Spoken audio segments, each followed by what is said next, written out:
C'est la causerie de ce vendredi 26 juillet. Bienvenue à tous. Pour discuter, nous avons sur ce plateau Elie Adjiran, journaliste. Bonjour. Bonjour Olali. Bonjour Gilles Christ. Bonjour Elie, vous êtes ici même à la rédaction de ETélé. Merci d'être là. Merci. Alors, juste en face de vous, il est avec nous depuis le début de cette émission. Raimi Amoussa, métaphysicien et plasticien. Merci d'être toujours là. Alors, irrégularité financière à la CCIB, 7,9 milliards non justifiés. Elie Adjiran, c'est quand même énorme pour une telle société. Bien évidemment, vous n'êtes pas sans savoir que depuis des années, la chambre consulaire est faite et regroupe en réalité le fonctionnement, c'est-à-dire regroupe des opérateurs économiques qui réfléchissent en réalité sur le bon fonctionnement des activités qui est la leur. Mais il s'est fait que, bien évidemment, depuis un moment, on a constaté que cette maison est en rade. Elle est entachée par plusieurs dysfonctionnements. Et c'est en réponse donc à toutes ces irrégularités que le gouvernement a bien voulu, donc, à la fin donc, du mandat de l'ancien président, mettre en place en réalité un comité transitoire qui sera donc installé pour recenser les dysfonctionnements qui existaient, pour mettre en place un nouveau dispositif pour en réalité dynamiser ce secteur.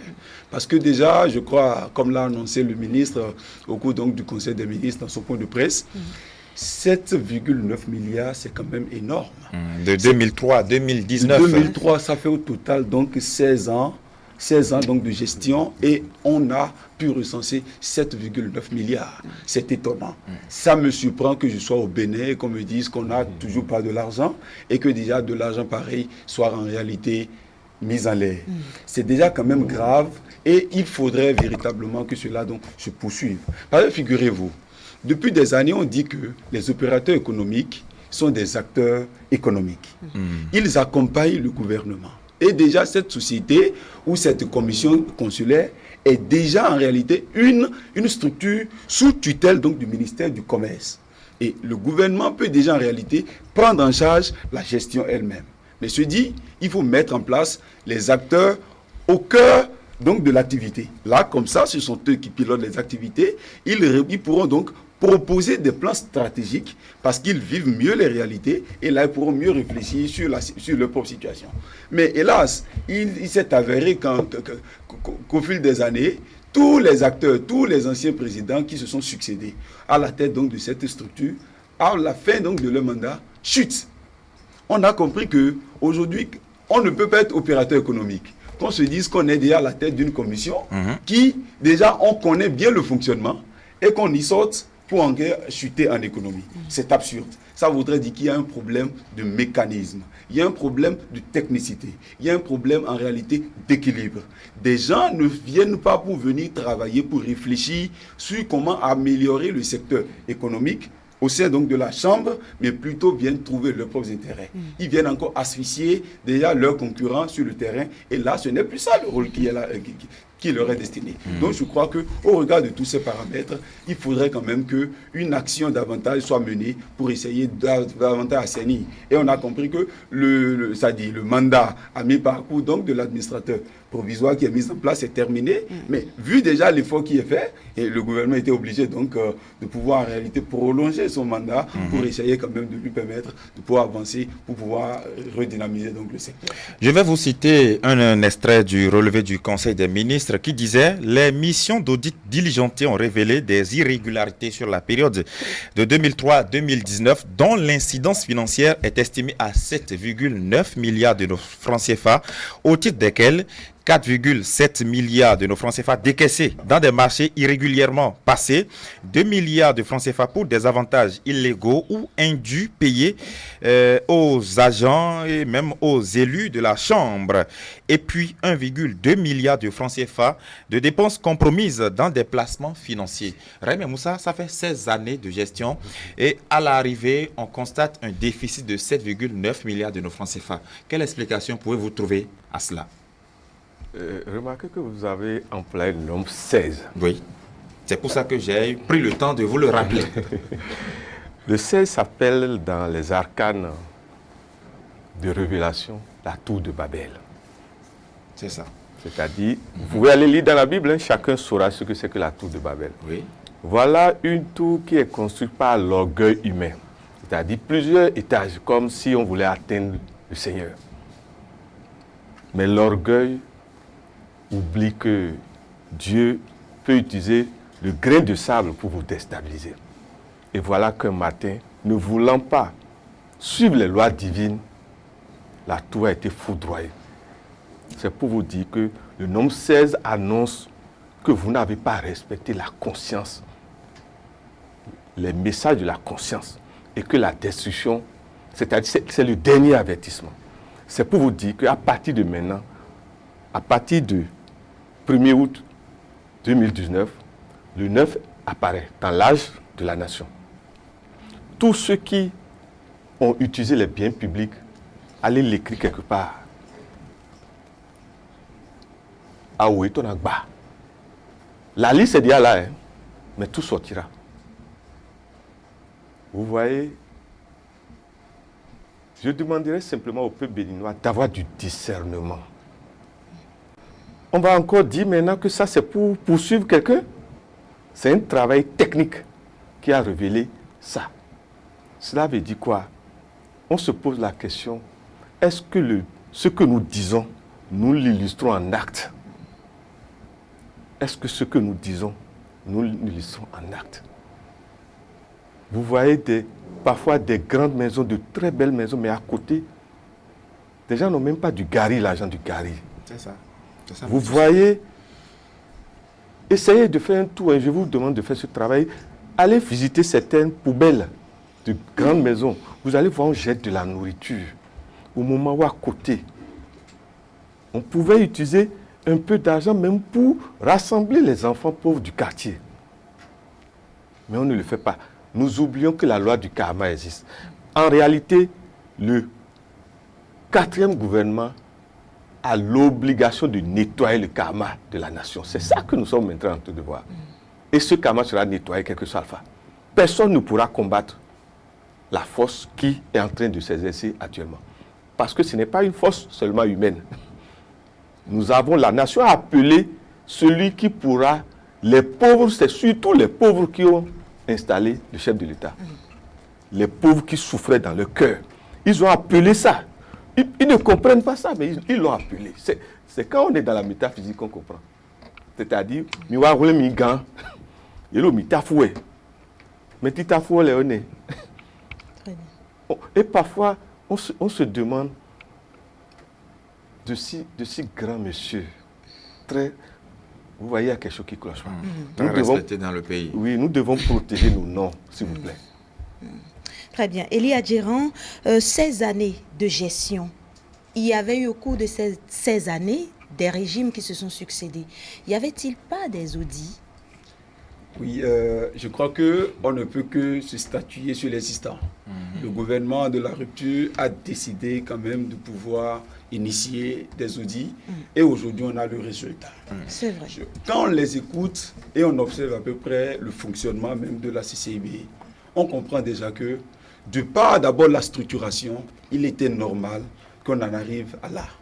Figurez-vous, déjà dans le choix même d'abord des différents membres de la commission, des gens qui n'ont pas atteint un certain niveau en matière d'équilibre économique, siègent au sein de la commission. C'est-à-dire les grandes entreprises qui doivent être représentées n'y sont pas à des moments donnés.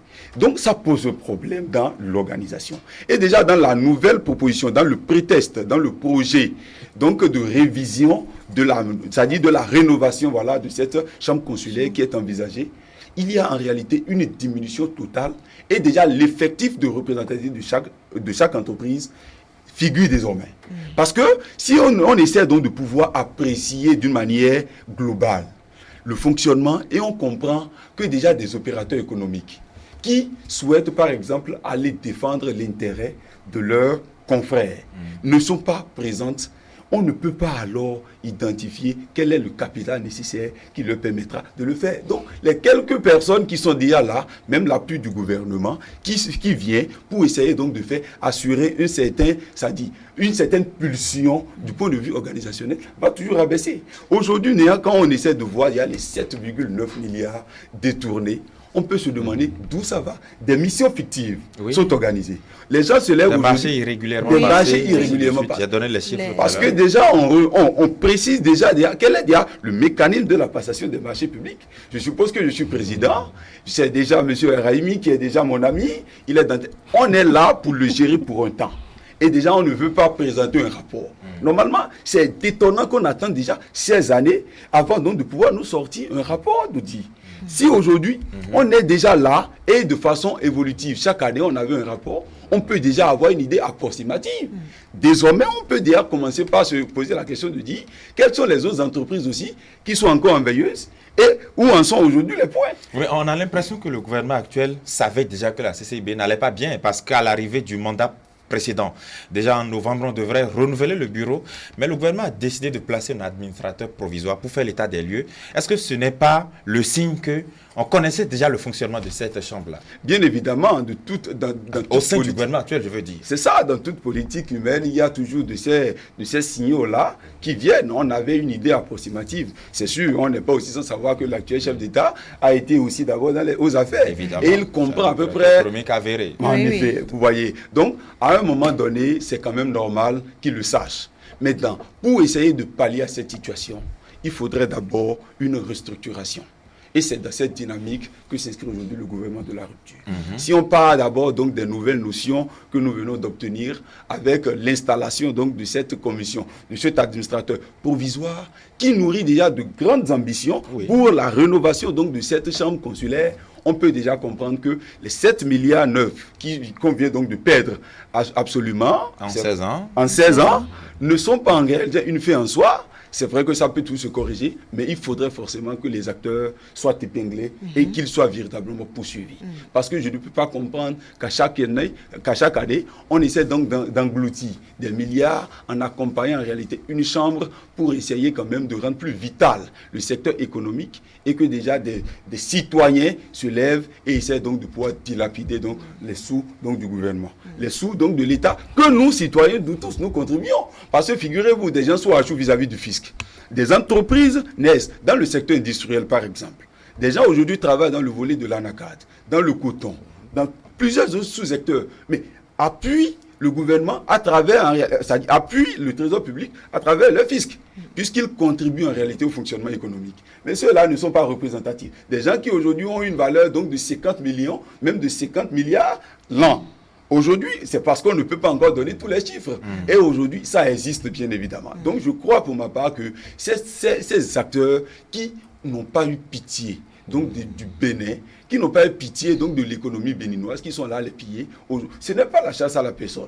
Ce n'est pas la chasse en réalité à des ça dit, on n'est pas en train de menacer les terrains de quelqu'un. Si aujourd'hui on gère bien, ça se mérite, ça se félicite. Si on gère mal, on doit également essayer de les réprimander, les poursuivre pour essayer d'apporter beaucoup plus de la lumière. Voilà un peu ce que je pense par rapport à cette situation. Très bien. Raimi Amoussa, vous aviez parlé du toilettage, du karma du pays. Si le gouvernement doit continuer, presque tout le monde irait en prison. Non, tout le monde ne peut pas y aller en prison.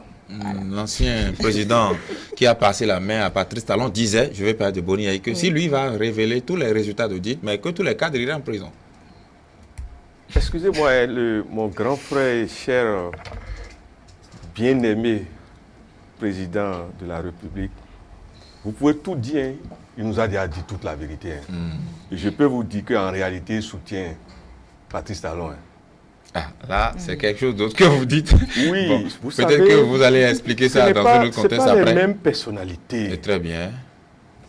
Mon grand frère, cher grand frère, Yahi Boni, il est paternel. Il sait, mais il suffit de venir pleurer. Il laisse. Nous avons fait ces études aussi métaphysiques comme nous avons fait pour le chef de l'État. Mais ici, nous avons une autre personnalité. Yahi Boni est cancer. Mon grand frère Yahi Boni est cancer. Mais notre grand frère actuel, il est taureau. Ce n'est pas les mêmes réalités. L'eau n'est pas la terre. L'eau est émotionnelle. La terre, c'est la rigueur. Ce sont les vieilles âmes qui naissent sous les signes de terre. Les vieilles âmes qui sont venues plusieurs fois. Ça veut dire quoi? Ce sont des autodidactes naturels. On n'a pas besoin de leur apprendre quelque chose. Ils rentrent dans un milieu, ils savent du fait qu'il y a la mémoire, la résonance des cellules qui les informent. Deuxièmement, n'oubliez pas, comme a dit mon frère, qu'il a été grand acteur du milieu économique. Évidemment. Ça veut dire qu'il a subi réellement des injustices. Lui-même a connu l'enfer de ce milieu, de la manière dont vous tournez en rond. Mais l'autre chose, je peux vous le dire, de son exil, il a déjà fait tout le point de ce qu'il viendra faire. Il a dit dans une phrase, quand il disait que je suis prêt. Maintenant, nous voyons qu'il est prêt ou il n'est pas prêt. Le plus important, comme a dit mon frère, ce n'est pas la poursuite, la chasse aux sorcières. Là où nous sommes là, tout ce qu'on va révéler par rapport au passé, c'est ceux dont les noms seront cités sont les causes de leur propre malheur. Point. Personne ne leur a attribué une épreuve. Non. Mais lorsqu'on voit un peu le rythme auquel on a chaque fois eu ces informations-là de détournement par le passé, on peut se dire qu'effectivement, les gens ont pillé ce pays, non? Pendant très longtemps. Oh, vous le savez, non? Le général avait déjà dit, hein? Vous savez, le Béninois ne veut pas vivre suivant ce qui est juste. C'est-à-dire, Nema ou Nam Dessou. Non. Le Béninois veut jouer au numéro 10 sur le terrain. C'est-à-dire la dribble pour avoir de l'argent. Mais le pire, c'est quoi? Ils présentent toujours les paroles bibliques ou coraniques. Et c'est eux qui sont forts dans des bizarreries que le jour où vous découvrez ça, vous vous demandez, mais ça veut dire quoi? C'est comme des tombeaux blanchis comme la Bible nous souligne. Excusez-moi, quand vous allez prendre dans chaque administration, je souhaiterais que le chef de l'État, tous ceux qui ont été nommés chefs là, qu'on fouille dans. Vous verrez, vous allez voir très peu. Dans le même temps, nous devons féliciter certains. Quand je prends le DOB, c'est que je demande humblement à notre gouvernement, au chef de l'État, qu'on félicite ces gens du vivant, qu'ils deviennent des repères. Mais dans le même temps, ceux dont les noms sont cités aussi, qu'on puisse faire ce qu'on doit faire pour qu'on puisse récupérer. Parce qu'il ne s'agit pas seulement que les gens aillent en prison. Hein. Ça ne sert à rien, par exemple, prison. Prison, mais l'argent est où? Au moment où mon frère Gilles Olali, s'il vous plaît, vous n'avez pas besoin d'argent? Je ne vous le fais pas dire. Moi, je préfère qu'on me donne l'argent pour qu'on vous soutienne. Vous voyez qu'on vous réveille à quelle heure chaque matin? Voilà. Au moins qu'on vous soutienne pour la santé. Pourquoi pas? Pourquoi pas? Non, c'est pas pourquoi pas. Nous demandons humblement au chef de l'État de soutenir les journalistes qui se lèvent très tôt. Parce qu'il faut le faire pour savoir ce qui est dedans. Ce qui se passe dans ce pays, je demanderais humblement à la population de ne même pas s'étonner, de s'inquiéter. Ce n'est pas que c'est aujourd'hui. Hein. Le travail a été fait depuis. Mais le courage pour sortir ça, il n'y avait pas eu ça. Maintenant, il y a le courage. Et il vaut mieux prier pour ce courage. Pour que la santé soit forte mentalement. Parce que ce n'est pas facile hein, de faire sortir au Bénin un dossier sale. Les forces occultes que le Béninois utilise contre ceux qui veulent les faire dévoiler là, vous ne pouvez pas vous rendre compte. Ah oui, hein. Gilles, si tu annonces que tu veux dévoiler tel Béninois qui fait telle chose là, ne dors pas la nuit, hein. Ça veut dire, Elie Adjiran, que en réalité c'est un combat de longue haleine. Le gouvernement a annoncé que le mandat de l'administrateur provisoire est prolongé jusqu'au mois de janvier 2020 au plus tard, afin qu'il puisse définir clairement les politiques les nouvelles modalités de gestion de la CCIB désormais. C'est-à-dire que ça continue toujours, le combat continue. Effectivement, et je crois que la tournée a même démarré. L'administrateur CDA a donné pour mission de faire une tournée dans tout le pays pour essayer de restituer et faire savoir aux différents opérateurs économiques des différents départements de quoi revêt l'avant-projet qui viendra désormais statuer le fonctionnement et l'organisation même en réalité de la nouvelle chambre. Parce que vous n'êtes pas sans savoir que par le passé, il y avait certains postes qui n'étaient même pas en réalité utiles pour même la vitalité même du tissu économique au sein donc de la commission. Même au sein de l'espace UEMOA, on a compris qu'il y avait certains opérateurs économiques qui n'avaient pas peut-être une certaine taille en matière de représentativité, de par le capital et de base qui leur permettait donc de faire travailler leur entreprise, mais qui siégeaient par exemple au sein de la commission consulaire. Tout ça, désormais, a été donc enlevé. Donc, je crois que les opérateurs économiques eux-mêmes, quand vous les écoutez aujourd'hui, ils se félicitent, ils saluent véritablement cette initiative quand entreprise, donc le gouvernement, a fini donc par assainir donc le secteur. Parce que par le passé, on a compris que les vrais acteurs étaient mis à l'écart et c'était ceux qui n'étaient même pas bien sachant donc du tissu consulaire qui venait donc les représenter. Du coup, quand ils viennent faire leurs propres affaires, outre que la mission qui donc est assignée. Je crois que c'est toujours normal. Si on vous réveille de votre sommeil, on vous dit donc, venez vous asseoir par ici, il y a des milliards, on veut gérer pendant 5 années. Figurez-vous, à ma place, je n'en ferai peut-être pas autrement. Je crois que c'est ce laxisme-là, il y a ce caractère, laxiste qui a peut-être amené les gens à se comporter de cette manière. Mais c'est quand même grave parce que pour une économie vitale et prospère, on ne peut pas se prévaloir, être opérateur économique et entrer donc de contribuer c'est-à-dire à un accompagnement donc d'un pays et venir encore piller donc cette économie-là. Ça dit un peu de contraste pour ma part. Et je crois qu'il faudrait que le gouvernement aille davantage loin. Il faudrait véritablement que une notion du vivre ensemble, de la bonne vision de la gestion économique renaisse au sein donc des différents acteurs eux-mêmes et qu'il y ait beaucoup plus de la transparence.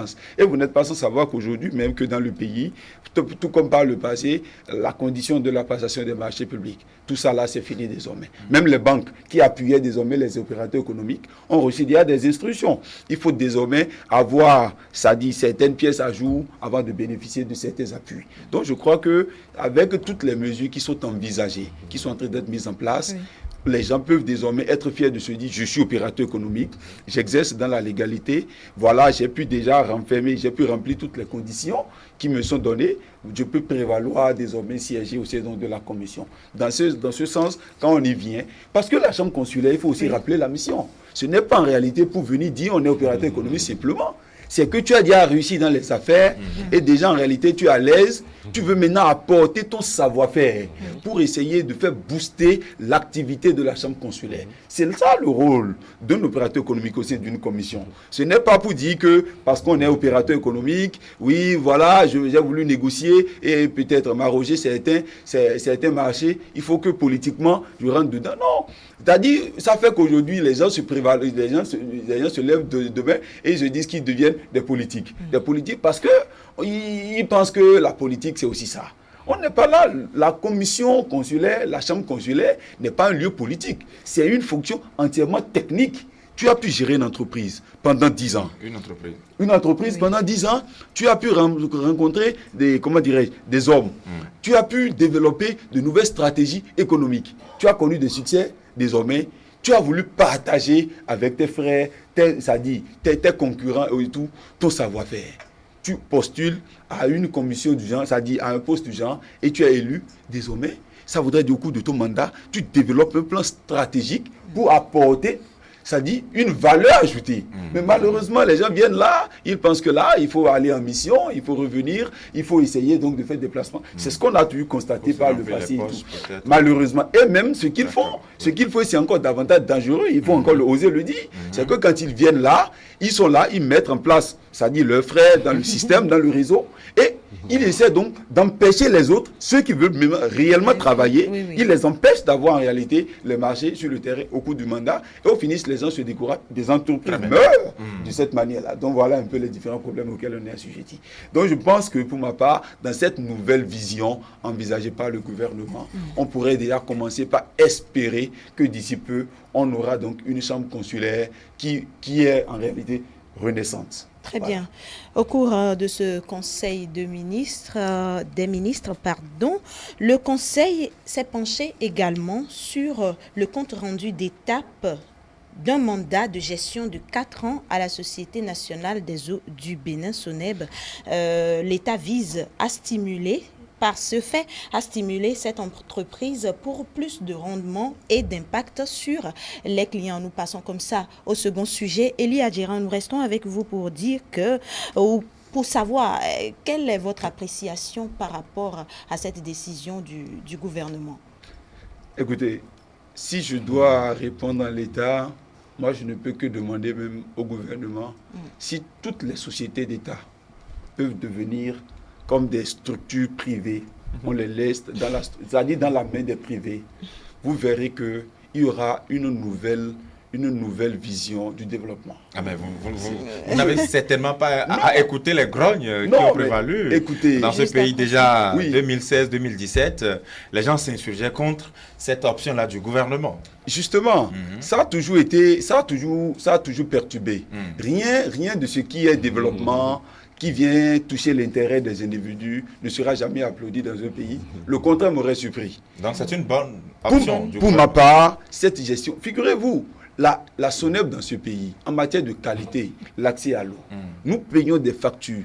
C'est-à-dire les bénéficiaires, la clientèle ne bénéficie jamais ou presque pas donc c'est-à-dire des services de cette société-là. Très bien. On va revenir à vous tout à l'heure. Rémi Amoussa, vous avez certainement eu vent de ce procès-là de l'ancien DG SONEB qui écope de 10 ans de prison après avoir été reconnu coupable de mauvaise gestion tout simplement à la tête de cette société. Et c'est une société qui est censée nous fournir de l'eau potable. Et lorsqu'elle est au cœur d'un vaste scandale de détournement ou de mauvaise gestion, ça pose un problème, non? Vous savez, c'est simplement regrettable. Alors là, tout le temps, on vient de perdre de la CCIB, maintenant SONEB. C'est une chaîne, apparemment. Et ce n'est même pas fini. Ça, vous le dites toujours. Oh, ce n'est même pas fini. Moi, ce qui dérange dans ça, c'est on se demande... Les gens croient que le mensonge est à 100% invisible. Aucun mensonge n'est à 100% invisible. Parce qu'aucun de nous ne peut regarder entièrement son dos. Vous êtes d'accord avec moi? Aucun de nous ne peut entièrement regarder son dos. Deuxièmement, nous croyons que Dieu n'existe pas, que les morts n'existent pas, les opprimés n'existent pas.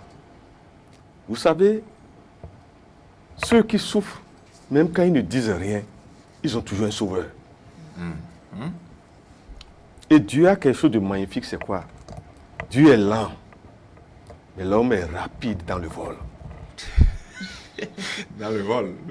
Mais Dieu peut laisser le voleur voler tellement. Oui. De manière à ce que le bagage de vol sera la taille de la honte que lui-même s'est préparé. Aujourd'hui, vous savez que moi je revois les bandes de certaines personnalités dont on voit aujourd'hui le nom sorti, la sérénité innocente, comme si c'est des gens vraiment sérieux aujourd'hui. Ça pose un problème dans la nation. C'est-à-dire nous demandons au gouvernement de redresser totalement par des repères ce pays. Sinon, la jeunesse est en train d'être tronquée. Je ne comprends pas que quelqu'un s'est levé pour dire le chef de l'État est bon, le chef de l'État est bon, Patrice Talon est bon, Patrice Talon est bon. Et aujourd'hui, Patrice Talon est mauvais, Patrice... Il y a un problème. Quel repère nous donnons à la jeunesse? C'est le problème qui se pose aujourd'hui, c'est-à-dire les mêmes personnes peignent une réalité totalement en blanc et quelque temps après, totalement en noir, et au milieu, c'est quoi? Ils n'ont plus d'intérêt. C'est ça en réalité. Et pire encore, c'est qu'il y a, si vous voyez maintenant, ceux qui ont subi des diffamations, des douleurs dans ce dossier au moment où on retirait ses sous. Parce que celui qui veut tricher, excusez-moi, hein, il grille beaucoup de gens sur son chemin. C'est-à-dire, Gilles est à la porte. Vous comprenez, non? On doit ouvrir la porte, non? On peut te rendre mystiquement malade. De manière à ce que peut-être le temps qu'on veut passer là, tu écopes d'un oubli. Mais on peut même effacer ta mémoire. Parce que dans tout ce système, peut-être des gens sont devenus fous. C'est le métaphysicien qui parle. Hein. Des gens qui savaient. On les a rendus fous. Ce que je vous dis là, analysez ça. Hein. Le voleur nègre béninois utilise toutes les forces pour qu'on ne découvre jamais la vérité. Mais ils oublient une chose. Aucun gris-gris n'est plus fort que le Seigneur. Ni le karma. Aucun gris-gris. Tout gris-gris a un temps, une vitesse pour s'éteindre. Il y aura un jour, vous savez, un jour, je partais en France, j'étais à côté d'un haut dignitaire, hein, bardé de gris-gris, tout. Et on est rentré dans, vous savez, les tremblements quand on est dans l'avion. Mais j'ai vu le dignitaire commencer par faire signe de croix, appeler à Allah. J'ai dit comment? Quand on a quitté, on est descendu. J'ai dit, mais papa, c'est quoi? Il dit, il était là. Non, mais il est gris-gris. Il réfléchit, bon, mais. Maoudé, mais. C'est pour vous dire quoi? Oui. Que le chef de l'État continue. Sans pitié. Je répète, sans pitié. Non pas pour nous maintenant, parce que pour nous là, hein, nous qui avons l'âge là, non. Pour vous, pour vos enfants, pour nos enfants. Vinagnon, vinakon, vinanokon, mini blonu vi, mini wadani, mini blolote. Il faut qu'un nouveau départ s'installe forcément. Le compteur doit être ramené à zéro. Je l'ai dit, on ne m'a pas compris. On m'a attaqué dans ce pays. Mais cette option de mandat de gestion semble être un nouveau compteur ou encore une façon de ramener les comptes à rebours à zéro, puisque dans ce schéma, dit le Conseil des ministres, l'État reste le seul actionnaire et le mandataire de gestion a pour vocation d'assurer une bonne gestion de la société. À cet effet, il mettra en place le dispositif requis pour atteindre les objectifs. Et puis, le gouvernement poursuit en disant que suivant ces principes, l'opérateur privé sera rémunéré pour ses prestations. En clair, ce n'est pas une privatisation à 100% de la SONEB, Elia Djera. Bien évidemment, ce n'est pas une privatisation, parce qu'au moins l'État ne s'est pas dessaisi, n'a pas perdu entièrement toute sa responsabilité. On ne peut pas dire que la société a été entièrement liquidée à un privé. La société qui sera donc en réalité appelée à gérer aura rien que pour mission la gestion pour pouvoir donner une certaine qualité. Parce que figurez-vous, si déjà tout au long de la chaîne, il n'y a que des humains, il n'y a que déjà des prestataires. Et c'est-à-dire les bénéficiaires n'en arrivent pas à suivre. On estime que c'est tout ce qui, c'est l'État, quoi.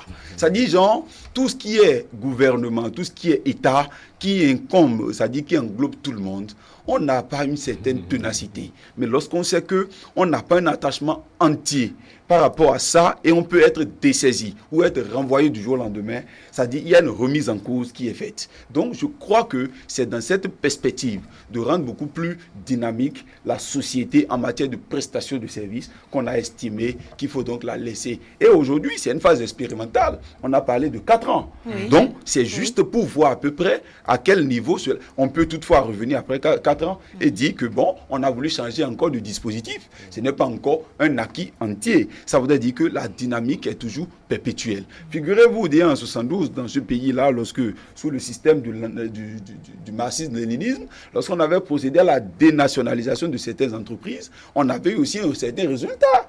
Et aujourd'hui, historiquement parlant, à comparer aujourd'hui avec l'évolution économique, on peut aussi commencer par tirer certaines conclusions et faire des approches. Je me dis aujourd'hui que la SONEB, qui déjà par le passé aussi a connu certaines malversations financières aussi, pourrait aussi, ça dit expérimenter cette nouvelle gestion, ça ne nous coûte rien. C'est deux choses qu'on compare. Ça dit, cette société qui est appelée donc à gagner ce marché pour la gestion a aussi un défi à relever. Ne voudrait donc pas aussi perdre la confiance du gouvernement, voudrait aussi combler l'attente de la clientèle. Et certainement, on aura beaucoup plus la qualité et l'approche. Parce que déjà, il n'est pas question de payer une facture dont tu n'as pas pu jouir donc de la qualité de l'eau offerte. Donc je me dis que tout sera donc compensé. Et aussi à des moments donnés, l'apport du gouvernement lui-même, le gouvernement peut être aussi asphyxié. Parce que quand c'est un privé qui gère, c'est qu'il peut avoir d'autres appuis techniques qui peuvent donc être donnés au sein donc de cette structuration-là pour essayer d'atteindre les objectifs. Donc je me dis que c'est dans cette dynamique, je disais à l'entame de mes propos, pour dire que tout, ça dit dans tout secteur où il y a en réalité le privé, lorsque ça a une mission précise à faire, il n'y a pas de raison que cela ne s'obtienne. Parce que déjà, l'autre est dans un système d'intérêt permanent et continuel, ne souhaiterait pas perdre son opportunité. Et dans ce même instant, tout le monde soit gagnant. Parce que déjà, par le passé, on l'a laissé dans la main du gouvernement, c'est-à-dire des particuliers, des citoyens eux-mêmes qui ont été nommés à la tête donc, de cette société. On n'a rien obtenu. Figurez-vous, depuis 2003, où on a pu dissocier déjà la SONEP de la SB2E, où rien n'a donné, rien n'a prospéré. Ça ne nous coûte rien aujourd'hui de l'expérimenter encore à 4 ans pour dire, bon, voilà encore les nouvelles conclusions issues donc de cette gestion-là. Donc je me dis que cette ambition donc, du gouvernement, elle est très noble et on ne peut que inviter tout de même, parce qu'il doit avoir aussi un système concurrentiel, parce que plusieurs sociétés vont vouloir soumissionner pour gagner le marché.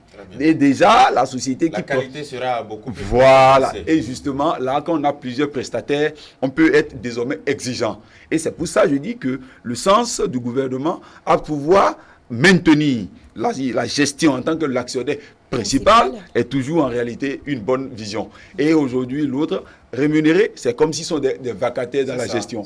Ils viennent, ils offrent, voilà, ils donnent un service et ils sont rémunérés en fonction. Si vous donnez une basse qualité, une mauvaise qualité, vous êtes rémunéré à la baisse. Si vous donnez une bonne prestation, et déjà, il y a, et ça dit, une mobilisation de financement à la hausse, c'est que plus, ça dit, c'est la conséquence directe de votre gestion qui est donc compensée. Donc, je crois que c'est une bonne vision et que cela aussi s'étende à d'autres structures aussi d'État. Parce qu'on ne peut pas souhaiter instaurer rien qu'un système capitaliste. On n'est pas là. Nous voulons juste un système socialiste, un système aussi de bon fonctionnement, mais il faudrait que la teneur, la rigueur soit de mise pour que véritablement l'argent de l'État, l'argent donc du gouvernement, l'argent du contribuable béninois soit bien géré pour que véritablement là, le service rendu soit en adéquation avec l'argent payé. Voilà. Très bien. Raimi Amoussa, pensez-vous qu'il faut toujours en arriver là pour faire fonctionner l'administration publique? Le constat est là. Si vous prenez, même si on prend à partir de 2000, combien vous avez dit 2003. Personne ne peut dire dans ce pays que ça n'allait pas. Personne. À l'époque. Oui, personne ne peut dire. Personne ne peut le dire. Et ça a créé trop de frustration. Trop de frustration. Comme a dit mon frère, moi, je n'aurais pas aimé à 100% privé. Non. Il faut toujours l'œil du gouvernement. Mais c'est ce que le gouvernement a décidé. Oui.